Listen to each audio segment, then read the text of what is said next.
जय मसीह गाइस, कैसे हो? आशा करती हूँ सब प्रभु में अच्छे, सब आनंदित है, प्रभु की महिमा हो। मैं आज आपको एक वचन बताऊंगी परमेश्वर की महिमा के लिए। आप जरूर वचन सुनना। अगर आपको वचन अच्छा लगे तो शेयर करना, कमेंट करना, इस चैनल को सब्सक्राइब करना ताकि आपको ऐसी नोटिफिकेशन दोबारा मिले। तो आइए हम वचन पढ़ते हैं। आज हमारा टॉपिक है कि हम क्या करते हैं, हम आत्मा की लालसा पूरी करते हैं या शरीर की लालसा पूरी करते हैं। तो आइए हम वचन पढ़ेंगे। गलाती उसका 5 अध्याय, उसका हम 16 वचन पढ़ेंगे और वचन क्या कहता है सुनेंगे। आइए हम पढ़ते वचन। पर मैं कहता हूँ आत्मा के अनुसार चलो तो तुम शरीर की लालसा किसी रीति से पूरी ना करोगे, क्योंकि शरीर आत्मा के विरोध में और आत्मा शरीर के विरोध में लालसा करता है और ये एक दूसरे के विरोधी है, इसलिए कि जो तुम करना चाहते हो वो नहीं कर पाओ। हालेलुया। यहाँ पर परमेश्वर का वचन कहता है तुम क्या हो, परमेश्वर की महिमा आप करते हैं, आप करना चाहते हो। जैसे कि आप कहते हो कि मुझे रात में प्रार्थना करती, लेकिन आपका शरीर थका हुआ रहता है, आपको शरीर कहता है कि नहीं तू सो जा, बहुत थका है, सुबह तुझे उठना है, काम करना है। तो हम क्या करते, सो जाते। तो हम क्या करते, वो शरीर की लालसा पूरी करते हैं। लेकिन आत्मा तुम्हारा क्या कहता है, तुम जाओ प्रार्थना करो, बाइबल पढ़ो, क्योंकि तुम्हारे आत्मा में उन्नति के लिए वही तुम्हारे लिए क्या है, बेटर है। शरीर को सोना भी जरूरी है, लेकिन परमेश्वर के काम करना भी जरूरी है। अगर आप शरीर को, जैसे पतरस कहता है कि मैं शरीर को रोज प्रतिदिन मारता कूटता हूँ, उसे वश में लाता हूँ ताकि मैं परमेश्वर की महिमा कर सकूं। अगर हम जानते हैं हमें परमेश्वर की महिमा करने, तो हम कैसे सो सकते, कैसे इस शरीर को आराम दे सकते हैं। हमें परमेश्वर ने कहा है हम तुम शरीर को भी आराम दो, लेकिन जो परमेश्वर का वक्त है वो परमेश्वर को दो। अगर तुम आत्मा की लालसा पूरी करना चाहते हैं, शरीर को लालसा को वश में करना चाहते हो, तो आपको यही करना पड़ेगा। जैसे कि वचन में लिखा है 18 वचन में यही लिखा है, और यदि तुम आत्मा के चलाए चलते हो तो व्यवस्था के अधीन ना रहे। शरीर के काम तो प्रकट है, यहाँ पर शरीर के काम प्रकट है।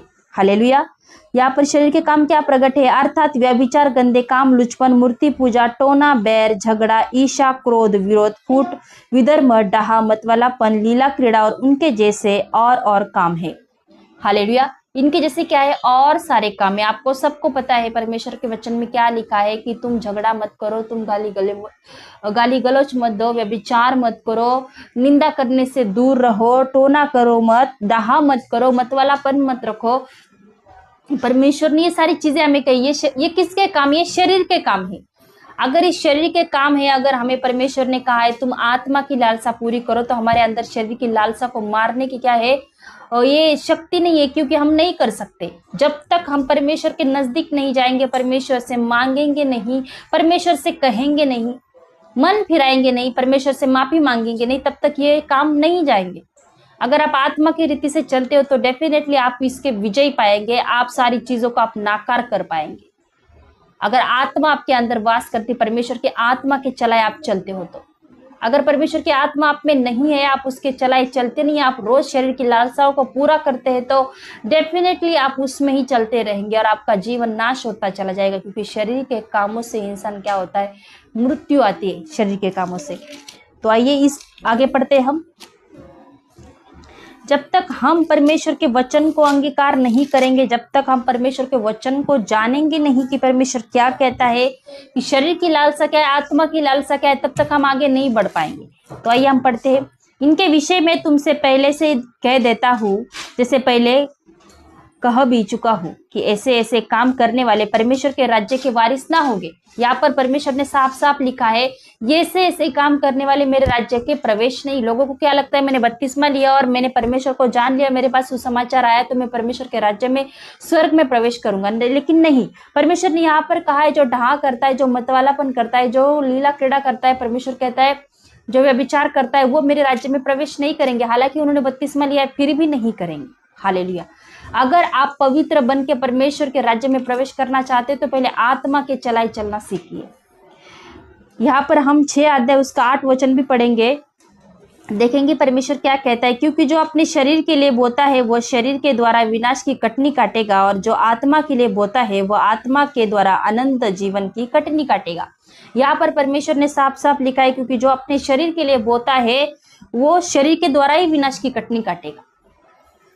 जो हम बोएंगे वही हम काटेंगे, लेकिन जो आत्मा के द्वारा बोएगा वो अनंत जीवन पाएगा। तो आत्मा के द्वारा क्या है, आत्मा की बुरी लालसा है ही नहीं, आत्मा की सारी अच्छी लालसा है। आत्मा हमें जीवन जीना सिखाता है, आत्मा हमें परमेश्वर के नजदीक जाना सिखाता है। जो परमेश्वर का आत्मा है हमें हर चीज में गाइड करता है।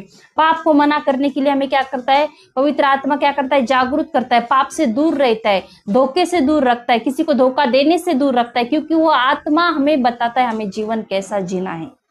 यहाँ पर क्या लिखा है, हम भले काम करने में साहस ना छोड़े, क्योंकि यदि हम ढीले ना हो तो ठीक समय पर कटनी काटेंगे। अगर आप आत्मा में ढीले हो, अगर आत्मा में ढीले नहीं हो तो ठीक समय पर आप क्या करोगे, परमेश्वर की कटनी काटोगे। अगर आप सही है तो आप लोगों को भी परमेश्वर का सुसमाचार देंगे, प्रभु की महिमा करेंगे, प्रभु आपको इस्तेमाल करेगा। अगर आप आत्मा के साथ चलते हो, आत्मा के बुलाए और आत्मा की अगुवाई में चलते हो, तो आप शरीर की लालसा को जरूर यहाँ क्या करोगे, वश में करोगे। जैसे पतरस कहता है कि मैं उसे मारता कूटता वश में लाता हूँ। जैसे पतरस ने सेवा की, वैसे आप अगर सेवा करना चाहते, जैसे पेलुस ने सेवा की, ऐसा करना चाहते तो आपको पहले आत्मा की चलाए चलना होगा। शरीर की लालसाओं को आपको पूरी रीति से क्या करना पड़ेगा, परमेश्वर के सामने जाके उसे खत्म करना पड़ेगा। और परमेश्वर से अगर आपसे नहीं हो रहा है तो प्रभु से मांगना पड़ेगा कि हे प्रभु तू मुझे सिखा, प्रभु तू मुझे समझा, प्रभु तू मुझे वश में ले, पवित्र आत्मा तू मुझ पर ताबा ले। जब हम प्रार्थना में बैठते हमें ऐसी चीजें बोलनी है। अगर हम आत्मा में नहीं चलेंगे तो हम क्या करेंगे, विनाश की कटनी काटेंगे, क्योंकि शरीर की लालसा विनाश की कटनी है। अगर आपको ये वचन समझ में आएगा तो प्लीज गाइस किसी और के साथ शेयर करना, कमेंट करना, इस चैनल को सब्सक्राइब करना, ताकि आपको ऐसी नोटिफिकेशन आए और आपके जीवन में परमेश्वर बहुत सारे वचन आपको सुनने को मिलेंगे और आप लोगों को भी ब्लेस करोगे। God bless you. जय मसीह।